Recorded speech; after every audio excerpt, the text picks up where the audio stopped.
A top Tory has been accused of treating children as guinea pigs after she claimed allowing some children to fail at school is fine in the interests of progress.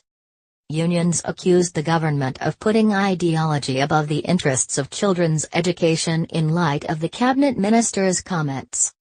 Blundering Cabinet Minister Liz Truss, the chief secretary to the Treasury, said she believed in trying things and was relaxed about free schools that haven't done as well or cases where pilots haven't worked. Former Education Minister Ms Truss said at an event at the Social Market Foundation think tank and hosted by Edelman UK PR firm, "With freedom there does come risk. We have to acknowledge that. There are free schools that haven't done as well, or there have been cases where pilots haven't worked." She was asked about the difference between New Labour's Academies program and the Tories' academies and free schools. Mrs. Truss said the difference is the level of freedom we give. She added, "I believe in trying those things and seeing what impact they can have, rather than being risk-averse and not trying them."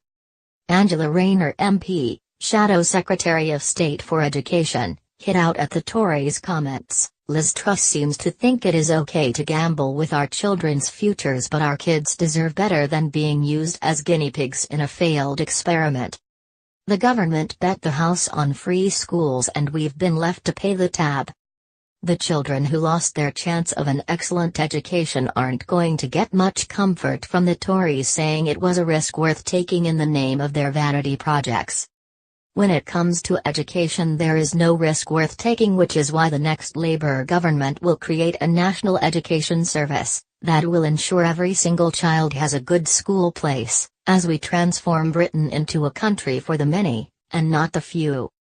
Dr. Mary Bousted, Joint General Secretary of the National Education Union, said, "Liz Truss's statement amounts to an admission that the government has put its pursuit of ideology above the interests of children's education. This approach is both reckless and wasteful and has resulted in real harm being done to communities where schools have had to close. The reality is that neither academies nor free schools have generated improvements across the system.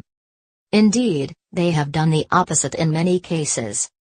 This huge waste of resources is shameful when so many schools have barely enough money to pay their staff and resource students' learning.